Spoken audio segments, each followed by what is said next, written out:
एक होता है वो जिनको नेता लोग रखते हैं, अब मैं किसी का क्या नाम लूँ, ठीक है, वो पेड होते हैं। एक होता है वो जो अपने किसी मुफाद के लिए उससे जुड़ते हैं, या ठेकेदारी हो या किसी तरह का, या ये सोचता है कि कभी ना कभी ये हमको फ़ायदा दे सकता है, अभी नहीं भी दे रहा है तो। एक वो हो गया। एक पता है, एक कैटेगरी मैंने देखा है जिसको नेता भी नहीं चाहता है मेरे पास बैठा रहे, यूं ही बैठा होता है, उसको कोई मतलब नहीं है। और मैंने ये भी नोटिस किया है कि जो भी लीडर है वो ये देखते हैं कि वो बैठा है तो दूसरे रास्ते से निकलेंगे, पता नहीं क्या टोक देगा। तो इस वाले कैटेगरी के बारे में आप क्या सोचते हैं? एक कर्मचारी है, कर्मचारी की तनख्वाह 25 से 20 हज़ार रुपये होता है, और वो कर्मचारी रहता है 25 से 20 हज़ार रुपये के रूम किराया में। वो किस बाप के यहाँ से पैसे लेके आता है? टर्म यूज़ करता है, पानी कम हो गया और बच्चा पलट गया, ठीक है। उसके बाद तीसरा आदमी आएगा, वो आपको कहेगा, मैं एकदम आपको स्टेप बाय स्टेप बता रहा हूँ, ये बहुत परफेक्ट बोल रहे हैं। उसका तीसरा आदमी आएगा, आपको कहेगा कि बाहर में नर्सिंग होम सब है, वहाँ करवा लीजिए। वो ऐसा बोलेगा कि जैसे उसको नर्सिंग होम से कोई मतलब नहीं है। हमारा छोड़ने का उद्देश्य ये था, जिस तरह CNRC में आपने जो है स्टेप लिया, वैसे अभी वक्फ अमेंडमेंट बिल में आप स्टेप लीजिए और बोलिए कि ठीक है, हमारी मजबूरी केंद्र में जो भी रही हो, लेकिन बिहार विधानसभा में बाज़ाब्ता ये पास करवाइए कि हम लोग बिहार में लागू नहीं होने देंगे, किसी तरीके डिस्टर्ब होने नहीं देंगे, जिस तरीके से तमिलनाडु में, केरला में और बंगाल में ममता बनर्जी ने। मुझे ऐसा यकीन है कि बहुत सारे MLA से आप पूछ लीजिएगा कि MLA का क्या काम होता है तो बता नहीं पाए। मेरा ये मानना है कि अगर आप रीडिंग नहीं कीजिएगा, बुकों को नहीं पढ़ेगा, तो आपको चीज़ें आएंगी नहीं, और चीज़ें आएंगी नहीं। चलिए, करप्शन को मैं साइड में करता भी रख देता हूँ। जब आपको चीज़ें नहीं आएंगी तो कहाँ से बोलेगा? वक्फ अमेंडमेंट बिल पे आप सर्वे कर लीजिए, कितने लोगों को पता है ये लोग जो अपने आप को सो कॉल्ड लीडर साबित की बात है। फिर सरफराज आलम का एक स्पीच है वहाँ पे जो कि हाट में, वो मुझे अब खुद ही याद है।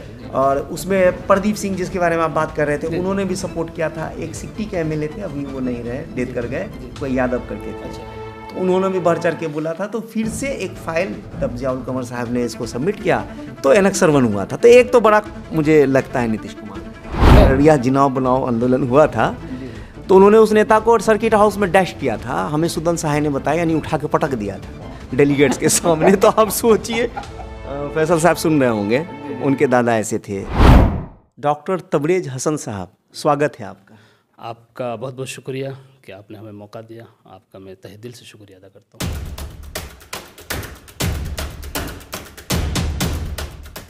आया तो हॉस्पिटल में भी देखे होंगे, कई मरतबा हम लोग को रेड मारे हैं, गए हैं। रेलवे स्टेशन रोड पे कोई बोलने वाला नहीं, मीटिंग करके सबसे पहला जो आप कौन हैं रेड मारने वाले, थोड़ा समझाइए मुझे। नहीं, रेड मारने का मतलब यह है कि हम एज ए सामाजिक कार्यकर्ता या एक आम नागरिक, जो मूल नागरिक है, जो हमको संविधान अधिकार देता है डॉक्टर भीमराव अम्बेडकर, उसके उस अधिकार के तहत हमारा हक है कि अगर हमारे समाज का कोई शोषित पीड़ित लोगों के साथ अगर कहीं भी शोषण हो रहा है तो उसके खिलाफ हम जाकर के बोलें। चूँकि इस हॉस्पिटल में, यही सदर हॉस्पिटल सामने है, सब जानता है कि यहाँ पे क्या कालाबाजारी चल रही है। आखिर क्यों भाई? यहाँ पे MP टाउन में है, MLA टाउन में है। मैंने तो हेल्थ मिनिस्टर जो हैं उनसे पूछा था, मंगल पांडे से, कि हॉस्पिटल में दलाली, क्योंकि आपने हॉस्पिटल, ये मेरे घर के बिल्कुल करीब है, मैं जाता रहता हूँ, दलाली होती है और बाहर के लोग होते हैं। 1 बजे की बात ये बता दूँ, स्टाफ लोग शामिल नहीं होता है, मैंने बहुत बारीकी से देखा है, बाहर के लोग होते हैं। मैं प्रैक्टिकल बताता हूँ। वो क्या कहेगा, एक बंदा आएगा आपके पास, वो कहेगा कि नॉर्मल डिलीवरी नहीं है, वो उसी का आदमी होता है, ठीक है। अब हॉस्पिटल के स्टाफ को क्या है, वो तो बेचारा लेके जा रहा है, क्योंकि डॉक्टर है नहीं, लेडी डॉक्टर तो नर्सेस वगैरह करती हैं। और दूसरा आदमी आता है, नहीं अब तो ये जो है एक जनरली टर्म यूज़ करता है, पानी कम हो गया और बच्चा पलट गया, ठीक है। उसके बाद तीसरा आदमी आएगा, वो आपको कहेगा, मैं एकदम आपको स्टेप बाय स्टेप बता रहा हूँ, ये बहुत परफेक्ट बोल रहे हैं। उसका तीसरा आदमी आएगा, आपको कहेगा कि बाहर में नर्सिंग होम सब है, वहाँ करवा लीजिए। वो ऐसा बोलेगा कि जैसे उसको नर्सिंग होम से कोई मतलब नहीं है, मतलब ही नहीं, वो जानता ही नहीं है। ऐसा लगा। हाँ, उसके बाद वो चला गया, तो वो कहीं भी जाए तो उसका हर जगह कमीशन है। ये स्टेप है एक, क्योंकि मैं इसलिए साथ दे रहा हूँ कि मैं देखता हूँ कि जो बहुत लोग हैं हॉस्पिटल में जो बहुत सपोर्टिव हैं, मदद करना चाहते हैं, लेकिन पब्लिक जो है, वही जो आप कहते हैं कि अवेयर नहीं है, वो जान नहीं रहा। अररिया हॉस्पिटल की बात बता रहा हूँ मैं, मेरी उम्र ऑलमोस्ट 48 ईयर्स 47 ईयर्स है, तो बहुत चीज़ मेरी मेमोरी में है। लाल दवाई 95 में 10th पास किया, आप जोड़ लीजिए ऐसे ही वहाँ से करके। तो लाल दवाई, उजला दवाई और ये सारी चीज़ें होती थी।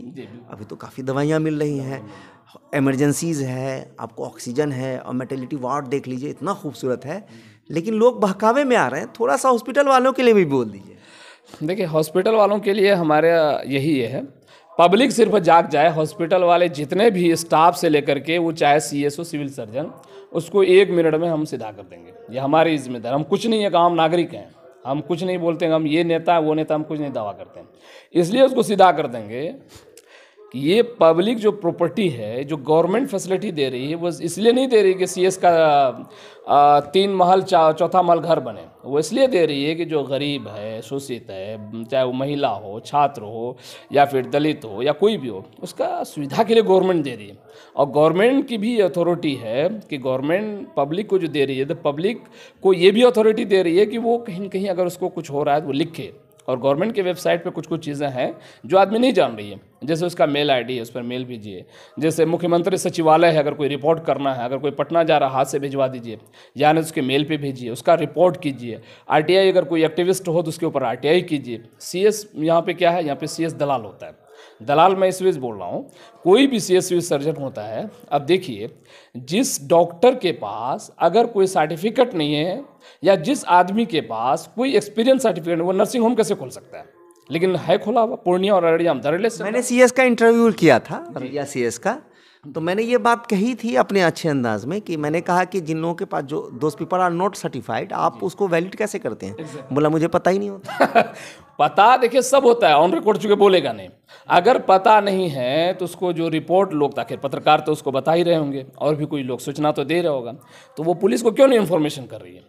उसको करना चाहिए। अच्छा, मैंने डीएसपी साहब से ये पूछा था, राम पुकार सिंह, कुछ दिन पहले मैंने उनका इंटरव्यू किया था, तो एसडीपीओ हैं वो, तो उन्होंने बोला कि जब तक मुझे सीएस इन्फॉर्म नहीं करेगा, आई डोंट हैव अथॉरिटी की इंटरप्ट करें आपके मामले में, आपको वहाँ पे इन्फॉर्म करना होगा, तभी सीएस जब तक इन्फॉर्म नहीं करेगा वो एक्शन नहीं लेगा, स्वतः संज्ञान लेते हुए, क्योंकि पुलिस के पास भी बहुत ज़्यादा काम होता है, ऐसा नहीं कि कहीं छापामारी करता भी रहे, उसको सीएस जब तक इन्फॉर्म नहीं करेगा वो नहीं करते हैं ऐसा काम। अब देखिए, ये जो बात आप बोले हैं, ये रिकॉर्डिंग होगा आपके पास शायद, है ना? इस बात का अगर रिकॉर्डिंग है, वो डीएसपी हो या कोई भी हो, तो उसके ऊपर इलीगल, मतलब उसके ऊपर लीगल कार्रवाई हो जाएगी। वजह क्या है कि वो रिस्पॉन्सिबल है, वो जो एग्ज़ाम पास करके आया है, तो वो लिखता भी है पब्लिक सर्विस कमीशन, और उसको कहा भी जाता है पब्लिक सर्वेंट। पब्लिक सर्वेंट का मतलब है जनता का गुलाम। जनता का गुलाम का मतलब है जनता आपको कॉल करेगा, आप आएंगे। सीएस कौन है भाई? सीएस से आपका साठ गांठ, इसीलिए आप सीएस की बात कर रहे हैं। नहीं, उन्होंने ये बोला, मैं आपके वर्ड टू वर्ड बता देता हूँ क्योंकि आप वीडियो पे हैं। उन्होंने ये कहा कि करते तो हैं हम, लेकिन जनरली ये होता है कि डिपार्टमेंट बना हुआ है, वो हमें इन्फॉर्म करते हैं तो वहाँ पे हम एक्शन लेते हैं, लेकिन उनके ऐसा बिल्कुल नहीं होनी चाहिए। अगर फॉर एग्जांपल एक जो है कोई दलित महिला आई और उसका जो डिलीवरी है, आप मान के चलिए, और वो डिलीवरी हो रहा है, वो डिलीवरी में किसी तरह मिसकरेज या कोई जो है किसी तरीके कोई खराबियाँ आ गई, कुछ हो गया अचानक, तो क्या उस वक्त वो जो है डिपार्टमेंटल प्रोसेस से गुजरेगी कि नहीं? वो डायरेक्ट जो है थाना में फ़ोन या पुलिस या 112 या किसी नंबर पे फ़ोन करके वो खबर करेगी। मैं नर्सिंग होम की बात कर रहा हूँ। हाँ, मैं उसी की बात कर रहा हूँ। तो उसका सीधा प्रोसेस है, अगर कोई भी एक आम नागरिक उससे अगर उसको नुकसान हुआ है, उसका हक है कि वो डायरेक्ट पुलिस को इन्फॉर्मेशन करे, और पुलिस की जिम्मेदारी है उसको नोटिफाई करे, उसका नोटिस ले। अगर वो नोटिस नहीं ले रही है तो उसमें भी कहीं न कहीं दाल में काला है कि यहाँ का जो पॉलिटिशियन है वो इन्वॉल्व है, यहाँ का जो उच्च पदाधिकारी है वो इन्वॉल्व है, यहाँ का जो ठीक ठाक पुराने पत्रकार है उसका भी कोई ना कुछ मिली भगत होती है, उसका भी सांठ-गांठ चलता है, या फिर यहाँ का सिस्टम पूरा करप्ट है। मैं एकदम खुल के बोल रहा हूँ, उसका मैं उदाहरण दे रहा हूँ। आज आप देख लीजिए, किसी एक चीज़ मैं और ऐड कर देता हूँ, मुझे जो एक्सपीरियंस हुआ, काम करने की टेंडेंसी नहीं है। काम करने की टेंडेंसी भी नहीं है, यहाँ पे रिश्वत की टेंडेंसी सबसे ज़्यादा है। आप चले जाइए थाना में, मुझे जो शिकायत मिली है, और मैं खुद उसका प्रैक्टिस एक दो जगह किया हूँ, चूँकि मैं बहुत चीज़ें ऐसी बात बोलता हूँ जो मैं खुद से प्रैक्टिस करता हूँ। मैं हॉस्पिटल इसलिए बोला हूँ कि मैं खुद उससे जूझा हूँ एक बार, और मैं थाना के बारे में इसलिए बोलता हूँ कि आप चलिए हमारे साथ में आम पब्लिक बन करके कहीं पे, आपको जो है बगैर पैसे थाना FIR आपका लॉज नहीं लेगा, और थाना FIR करने के लिए कम से कम ठीक ठाक पैसे ले लेगा वो।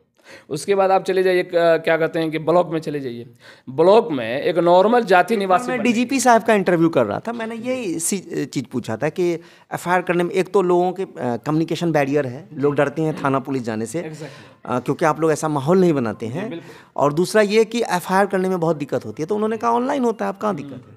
देखिए ऑनलाइन होता है तो ये बताइए कि अब इंडिया जो है वो अमेरिका तो नहीं हुआ है। अमेरिका आईटी सेल का हब है दुनिया में, और सबसे ज़्यादा अगर डिजिटलाइज कुछ हुआ है तो उसके पास सब कुछ है। वो भी उतना डिजिटल नहीं हुआ जितना इंडिया जो है अभी मॉडिफाई और या आर्टिफिशियल जो है मॉडिफाइड होने की कोशिश कर रहा है, पहली बात। दूसरी बात यह है कि कितना चीज़ अभी ऐसा है जो हमारा अभी भी सक्सेस नहीं है। जो डिजिटल की बात कर रहे हैं नहीं कि ऑनलाइन मान लिया कि उसमें भेज देना, क्या कहते हैं, केस कर देना, एफआईआर कर देना। अब आप डिजिटल की बात बोल रहे हैं, आज से 3 साल पहले की बात बोल रहे हैं। हम खुद एक जाति निवासी अप्लाई किए थे यहाँ ब्लॉक में, अररिया ब्लॉक में। उसके बाद उसका एक समय होता है, 15 दिन के बाद आके आप देख लीजिए रजिस्टर में, ऑनलाइन चुके किए थे। उसके बाद जब गए था हम वो रिसीव लेके गए, हम दिखलाए, हम पर्सनल बता रहे हैं। अब वो कह रहा है कि यहाँ पे ऑनलाइन वगैरह कुछ नहीं चलता है। हमको पर्सनली ये किया, 3 साल से ज़्यादा हो गया होगा, चूँकि इस वक्त डीएम यहाँ पे हिमांशु शर्मा थे। हाँ, हिमांशु शर्मा हमारे जेएनयू से थे।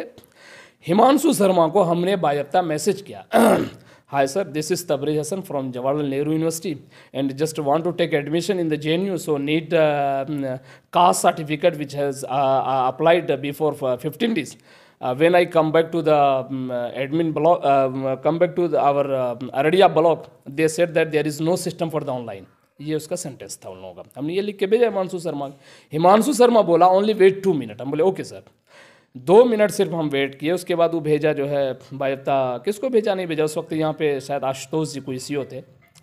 वो सीओ हमको पागल की तरह ब्लॉक में खोज रहा था। मैं आपको प्रैक्टिकल बता रहा हूँ। तबरेज जी कौन है, तबरेज जी कौन है पूरा, और भी 1-2 जो है बिचौलिए थे, सब लोग खोज रहे। और कागज़ हमको अपने से ला करके जो है एकदम कोई यार वहाँ ब्लॉक में खोज रहा, कोई जिला में खोज रहा था। तो ये तो यहाँ का सिस्टम है। और हाँ, वो तो आपको एडवांटेज था हिमांशु शर्मा, क्या हम लोग क्या करें? नहीं, वही बोल रहे हैं ना कि कितने लोग हमारे जैसे अवेयर और एक्टिव लोग तो है नहीं। लेकिन आज सच्चाई है कि एक नॉर्मल जो कॉन्ट्रैक्ट बेस पे बहाली हुआ है यहाँ पे, जो जाति निवासी बनाने के लिए, आप चले जाइए किसी को नर्सरी में एडमिशन कराना बेटा बेटी को, उसका भी जाति निवासी 500 टका लेगा, तब ये वो छोड़ेगा। एक बात, अभी सर्वे का सबसे बड़ा काम चल रहा है ज़मीन का, है ना। किसी भी कर्मचारी के पास आप चले जाइए और वो कर्मचारी आपको ऑफिस में नहीं मिलेगा। क्यों नहीं मिलता भाई ऑफिस में? क्या उसका बैरियर है? और उसका जो खाका है वो खाका सुन करके आप दंग रह जाएंगे। एक कर्मचारी है, कर्मचारी की तनख्वाह 25 से 20 हज़ार रुपये होता है, और वो कर्मचारी रहता है 25 से 20 हज़ार रुपये के रूम किराया में। वो किस बाप के यहाँ से पैसे लेके आता है? उसके पास कम से कम सोचिए 5-6 तो एजेंट होता है हर क्षेत्र से, 3-4 पंचायत उसके अंतर में, एक मौजा मिलता है उसके 3-4 पंचायत होता है। और वो क्या करता है, सबसे पहले कर्मचारी आपको लटा घसा करके एक के बाला में वो 5 से 10 हज़ार रुपये लेगा। और वो कागज़ वो कर्मचारी के जैसे ऊपर जाएगा सीआई के पास, सीआई से ऊपर जाएगा आरओ के पास, आरओ के पास जाए फिर सीओ के पास, सीओ तब जो नोटिफाई कुछ करेगी। अच्छा, मैंने यही सवाल सेम एग्जैक्टली दिलीप जायसवाल से पूछा था जी बिल्कुल, कि लटा के मार देते हैं, कौन सिस्टम बनाया है सर? तो उन्होंने बोला था FIFO, first in first out. तो फर्स्ट इन फर्स्ट आउट के अंदर उन्होंने एक प्रोविज़न डाला है कि अगर आप उस पर लॉगिन हो जाते हैं अपने आईडी से और जो भी आपका ओटीपी वगैरह है, तो उससे जो भी अकाउंटेबल होता है, जो भी, उसको 15 दिन के अंदर रिपोर्ट सबमिट करना है, वरना उसको सॉफ्टवेयर से नोटिस जनरेट हो जाएगा जो मैनिपुलेट नहीं हो सकता, क्योंकि इंसानों को आप मैनिपुलेट कर सकते हैं, मशीन को नहीं कर सकते हैं। तो उन्होंने ये बोला भी था कि आने वाले 6 महीने में सब चीज़ें मैं ठीक कर दूंगा। अब तो वो मिनिस्ट्री में नहीं रहे, बस वो एक आपके साथ शेयर। देखिए, राजनीतिक जुमला अलग है और प्रैक्टिकल चीज़ें अलग है, ये ज़मीनी चीज़ें। हम बिलखुसूस हम बहुत ही प्रैक्टिकल आदमी और प्रैक्टिकल चीज़ों पे हम बिलीव करते हैं। अगर कोई भी बोल रहा है ये बात हमारे साथ आए, हम खुद अभी जो है मतलब सर्वे आ रहा था तो हमारे पास कुछ ज़मीनें हैं, तो हम खुद ज़मीन का ये काम करवाएं, और हमको वो चीज़ सब कुछ हमने उसका सबूत रखा है। कभी उसका अगर मौका आएगा तो हम बोलेंगे। अब सोचिए, हम जैसे आदमी को मोटा मोटी 3 से 4 महीना लग गया, हम जैसे आदमी को, जबकि सब कुछ जेन्युइन है, काम हो गया, सब कुछ जेन्युइन, हम जैसे आदमी एक्टिव। लास्ट में ये समझिए कर्मचारी को हमको डांटना पड़ा, उसको बोले हम कि सिर्फ इतना बता दो तुम करोगे या नहीं करोगे, हम इतना बोले उसको। और मामला दूर का नहीं है, जोखी का है। तो ये हर जगह है। इसका फार्मूला क्या है? जबकि कर्मचारी का अगर नोटिस करे डिले करेगा तो आप फ्रस्ट्रेशन में आइएगा, जी पैसे दीजिएगा। एग्जैक्टली उसका देखिए बहुत आसान तरीका, कर्मचारी का बैठने की जगह कहाँ है? पंचायत में है।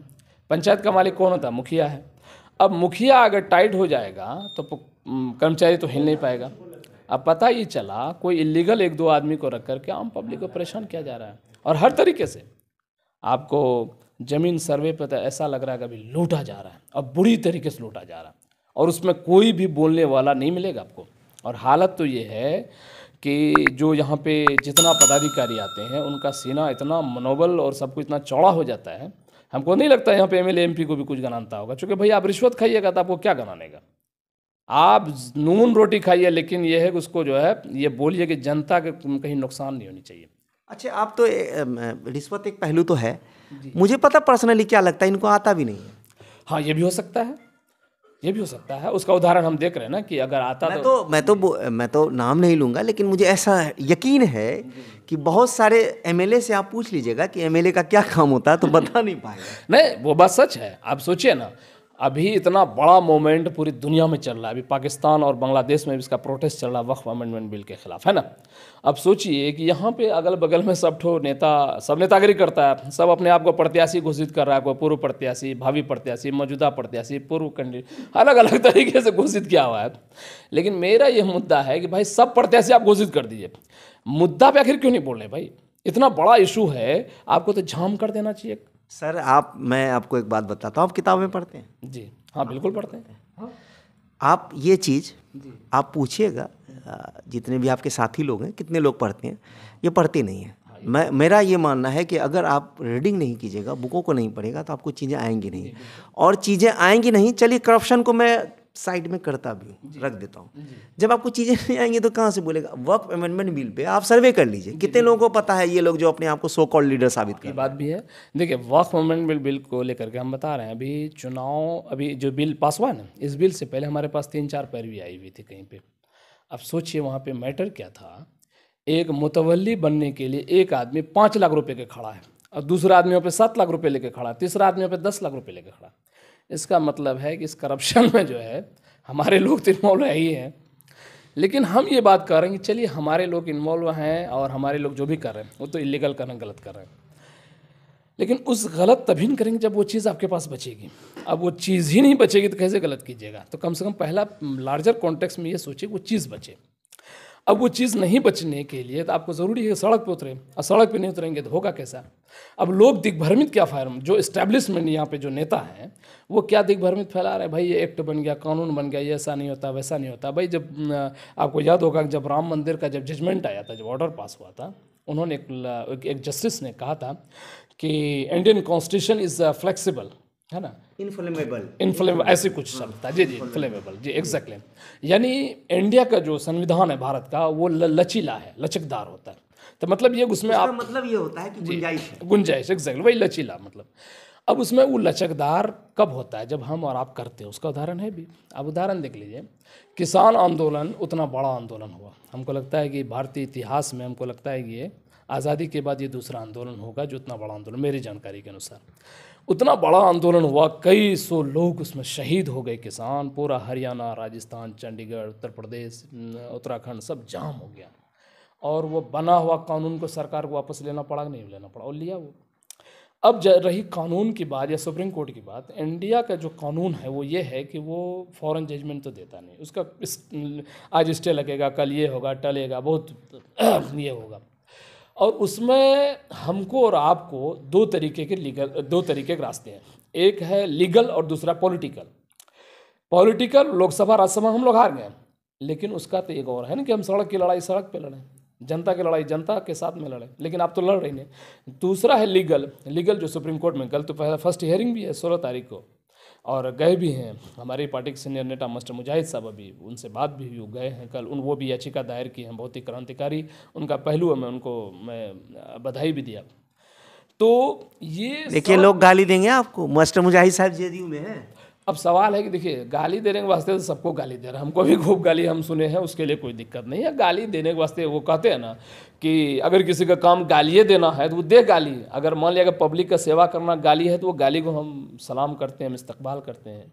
अगर पब्लिक का अगर अगर अगर वक्फ बिल के खिलाफ प्रोटेस्ट करना, लाठी खाना पुलिस के द्वारा और अपना सब कुछ छोड़ के अगर पब्लिक को अवेयर, रेडियो क्यों छोड़ दिया आपने, वहीं रहते हैं।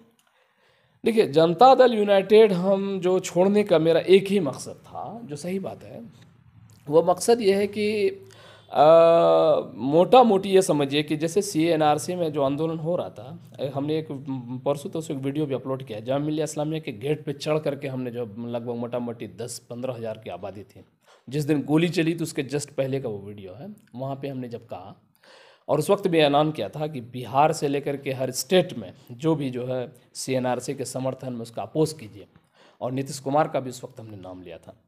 तो आज भी हम लोगों ने, तो उस वक्त जो आंदोलन बहुत तगड़ा जब CA/NRC को हुआ, चूँकि शाहीन बाग आंदोलन हम लोग JNU से शुरू किए थे तो पूरे देश में फैला, अपने अररिया में भी था।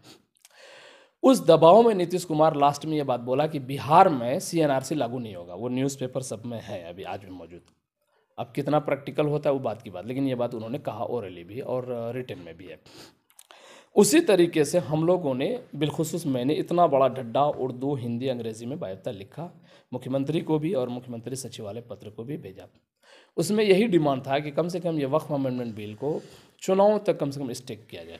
एटलीस्ट इसको तो रिजेक्ट करने के लिए कहा ही था, लेकिन एटलीस्ट ये कहा कम से कम उसको आप जो है चुनाव के लिए तक कम से कम स्टे लगा, स्थगित कराइए। चुनाव समय है और मुसलमान बहुत ज़्यादा भड़क जाएगा। ये बात बाजबता मैं रिटर्न में कहा और उससे आहत हुआ है। चूँकि नीतीश कुमार ने बहुत सारा काम मुसलमानों के लिए अच्छा भी किया है, मैं इसकी तारीफ़ करता हूँ, आगे भी करूँगा। अच्छा, आपने पर्शियन अदब से PhD किया है, तो अभी आप बात कर रहे थे गुलिस्तान वस्ता का, तो मुझे बात करते करते ना दिमाग में रिकॉल हो गया। हाँ, बिल्कुल। आजमावे को आजमाना बहुत बड़ी बेवकूफ़ी की अलामत है। नीतीश कुमार को कितना लोग चांस देंगे? देखिए, नीतीश कुमार जी को चांस वो तो ठीक है, लेकिन यह है कि उस तरीके का मैच्योर्ड पॉलिटिशियन भी तो बिहार में नहीं है ना, है कहाँ? अगर मान लिया देख लिया जाए और सब लोग कहाँ, लालू ने तो जेल किया था आडवाणी को, मुझे याद है रथ यात्रा में 92 में, मुझे अपने खुद ही याद है पर्सनल। ना वो तो याद होगा आपको, आडवाणी जेल कर दिया था। नहीं, देखिए, सामाजिक न्याय के योद्धा के तौर पे लालू जी को याद किए जाते हैं। सब अपने अपने दौर के हीरो रहे हैं, ठीक है ना। नीतीश जी भी अपने दौर के हीरो हैं, काम किए हैं, मुसलमानों में खूब काम किए हैं, मैं तारीफ़ कर रहा हूँ। लेकिन हमारा छोड़ने का उद्देश्य ये था, जिस तरह CA/NRC में आपने जो है स्टेप लिया, वैसे अभी वक्फ अमेंडमेंट बिल में आप स्टेप लीजिए और बोलिए कि ठीक है हमारी मजबूरी केंद्र में जो भी रही हो, लेकिन बिहार विधानसभा में बायफ्ता ये पास करवाइए कि हम लोग बिहार में लागू नहीं होने देंगे, किसी तरीके डिस्टर्ब होने नहीं देंगे, जिस तरीके से तमिलनाडु में, केरला में और बंगाल में ममता बनर्जी ने स्टेप लिया। It is just public talk कि ये सही है कि Nitish Kumar is not feeling well और something like that, he is suffering from schizophrenia, I guess. ये जो भी कह रहा है ये गलत अफवाह है। हम खुद 2-3 बार हम मेंटली डिसऑर्डर, schizophrenia। बिल्कुल नहीं, बिल्कुल नीतीश कुमार जी बिल्कुल स्वस्थ हैं, अच्छे इंसान हैं और मुसलमानों के प्रति बिलखुसूस उनका सहानुभूति रही है। इसके लिए मेरी मुलाकात 2 बार उनसे मुलाकात है और अभी तीसरी बार मुलाकात होनी ही थी, चूँकि हम अपना प्रोफाइल जो है उनको जब दिए थे बड़े खुश हुए थे वो जो है, और कुल्हैया जब बोले तो और ज़्यादा खुश हुए। अच्छा, कुल्हैया से तो लोग आते नहीं हैं और कुल्हैया का नाम लेके वो बोले थे। कुल्हैया को जो रिजर्वेशन मिला था एनेक्सर 1 में जब ये आया था, क्योंकि मुझे बहुत याद है कुल्हैया रिजर्वेशन का, तो मैं आपको एक बात बता देता हूँ। अब लोग इसको किसको लें, ज़ियाउल कमर साहब शायद सुन रहे होंगे, सुन लें। जी बिल्कुल। नीतीश कुमार 2014 में इलेक्शन था ना MP का, 2014 में, बिल्कुल।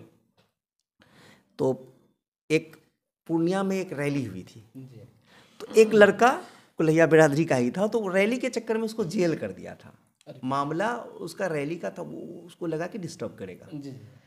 तो ये बातें जो अभी मिनिस्टर हैं, लेडी हैं, उनके साथ रहते हैं, लेसी सिंह से पूछा गया कि भाई कौन है ये लोग, बोला कि सर यहाँ पे ना कुल्हैया है ये लोग और रिजर्वेशन की मांग कर रहा है, एनेक्सर 2 में था, अब एनेक्सर 1 की मांग कर रहा है, तो रिजर्वेशन दे दीजिएगा तो आपको MP इलेक्शन में काफ़ी फ़ायदा होगा।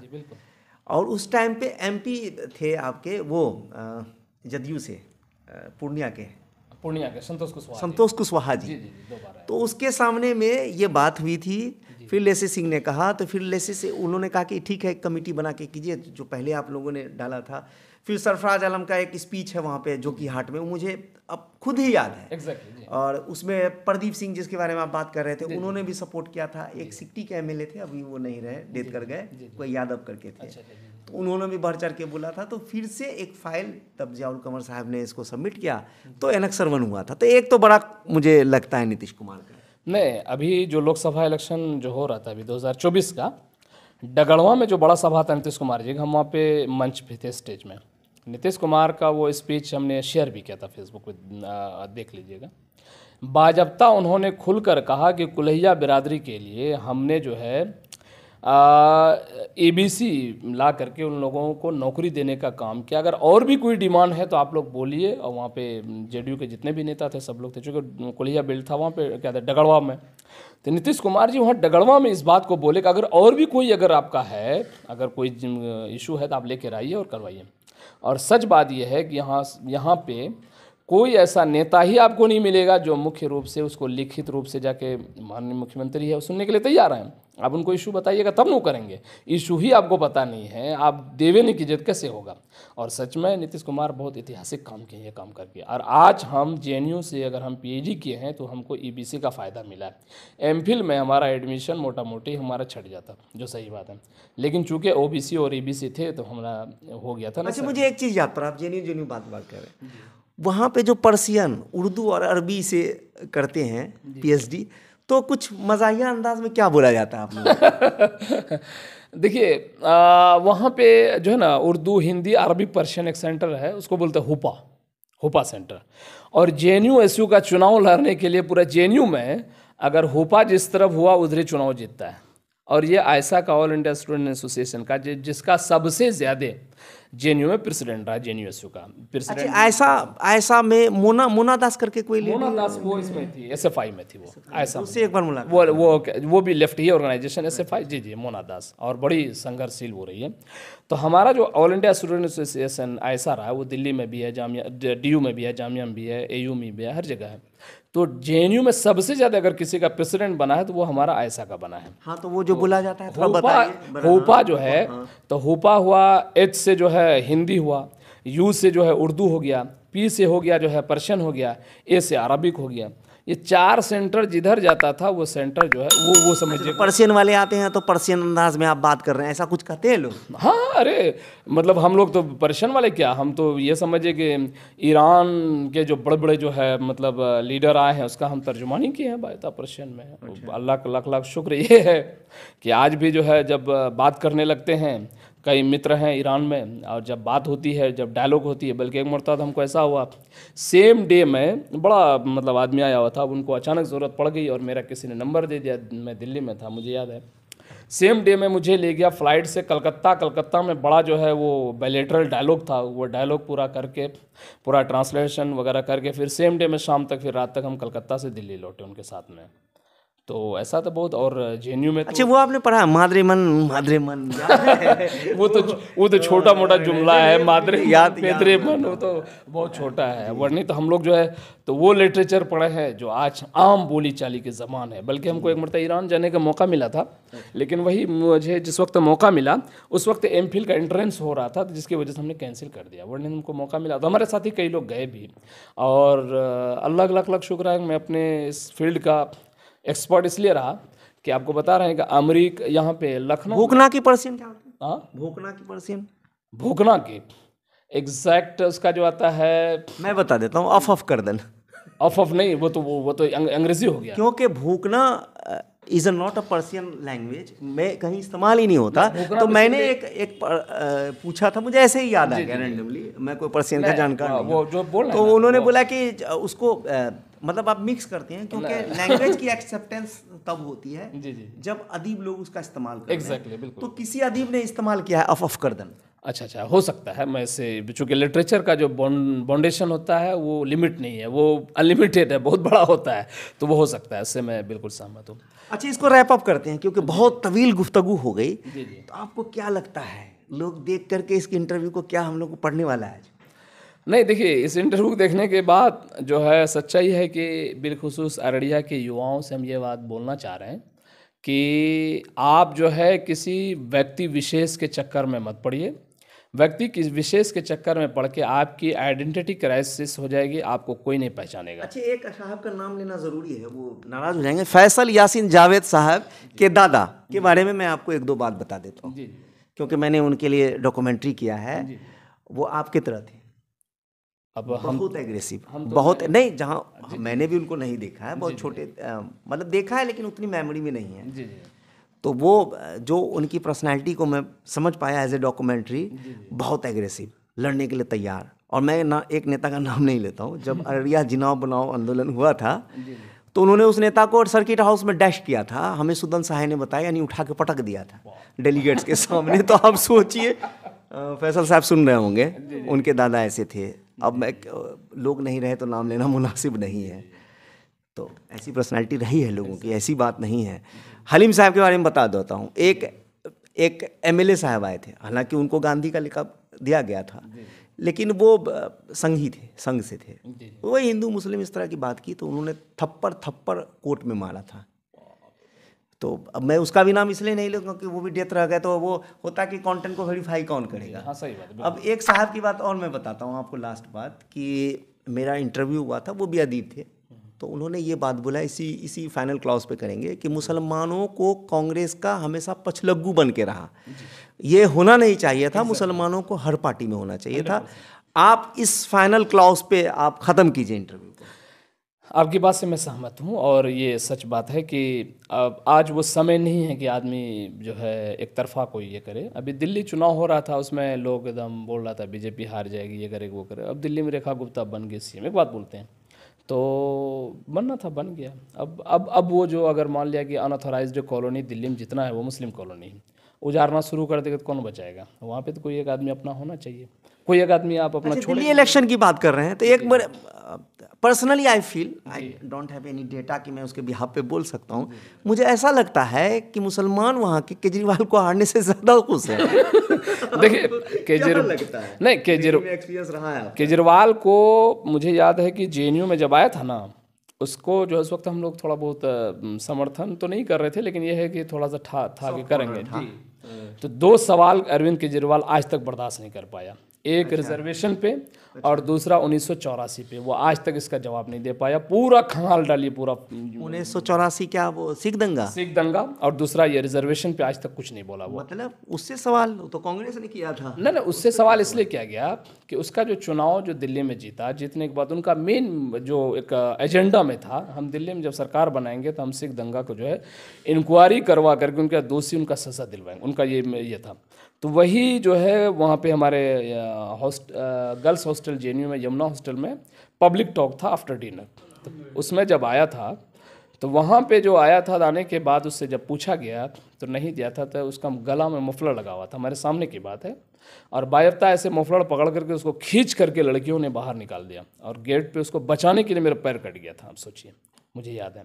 तो अरविंद केजरीवाल इस टाइप के लोग हैं। तो इसलिए मुसलमानों को पॉलिटिकली जो है एक्टिव रहने की ज़रूरत है, साथ ही साथ उसको समझदारी करने की ज़रूरत है, और सबसे ज़्यादा ज़रूरत है कि एजुकेशन फील्ड में मुसलमान जितना आगे बढ़। दिल की बात कही आपने जी, चूँकि एजुकेशन नहीं तो आप कुछ नहीं। मान लिया कि हम कोई बहुत बड़ा अरमान नहीं है दिल में कि हम एमएलए एमपी बनेंगे तब भी खाएंगे पिएंगे। अल्लाह का शुक्र है, अगर सिर्फ रिसर्च पेपर और जनरल पेपर लिखना शुरू करें हम, उसी से पूरी ज़िंदगी हम खा पी लेंगे, किसी के मोहताज नहीं बना। करना भी चाहिए, और आज फाइनेंशियली आदमी को स्ट्रॉन्ग करना चाहिए, मेरा ये मानना है। एग्जैक्टली, आज तक कोई एमएलए, और वही कर भी रहे हैं हम, जो सच्चाई है, आज तक किसी एमएलए एमपी या किसी नेता के तो जो है हम कुछ खाए नहीं है, उससे कुछ जानते नहीं, इसीलिए मुंह में बोली है। जिस दिन खा लेंगे तो आँत का दांत गायब हो जाएगा। तो इसलिए वो नून मर्चेंट रोटी खाना गवारा करेंगे, लेकिन नून मर्चेंट रोटी क्यों खाइएगा, फाइनेंशियली स्ट्रांग होइए। मैं तो चाहता हूँ कि वेल्दी होइए आप, जी, तभी आप मदद कर पाइए। नहीं, एक बात हम बोल रहे हैं कि संघर्ष के लिए ज़रूरी नहीं है कि बहुत ज़्यादा आप जो है मतलब रिच हो जाएं तभी कुछ करें। संघर्ष के लिए एक जज्बा चाहिए, कम से कम एटलीस्ट आदमी इतना स्ट्रेंथ तो हो कि खुद ही खड़ा रहे। एग्जैक्टली, बिल्कुल।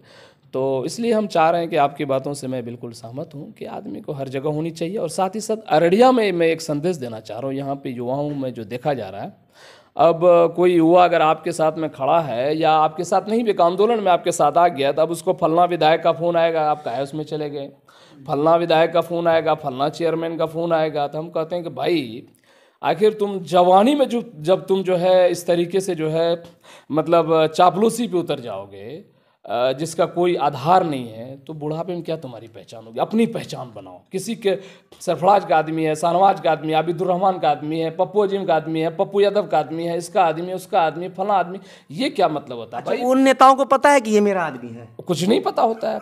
आप अपना आइडेंटिटी बनाइए। अगर फैसल कलीम अगर है तो उनका अपना आइडेंटिटी है कि फैसल कलीम वो है जो अपना अपना कुछ करता है, अपनी आइडेंटिटी बनानी चाहिए।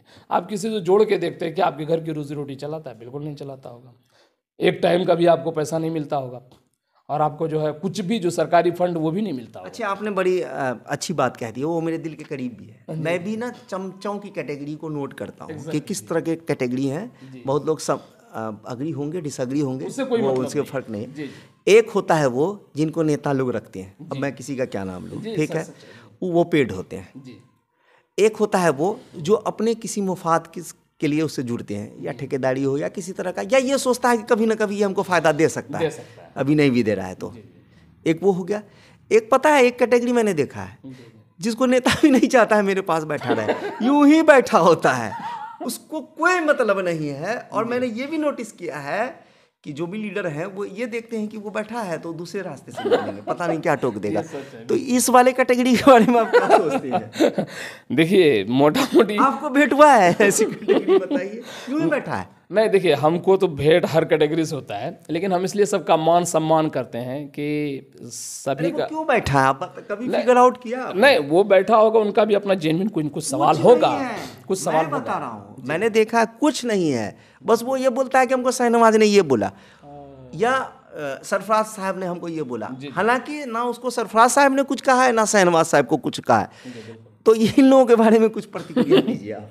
देखिए, पता है, ये जो बीच का आदमी जो आप बोल रहे हैं ना, हाँ, हालांकि वो आदमी सच्चाई है कि वो किसी का नहीं होता, ना वो नेता का होता है, ना वो अपना होता है, ना अपने घर वाले का होता है।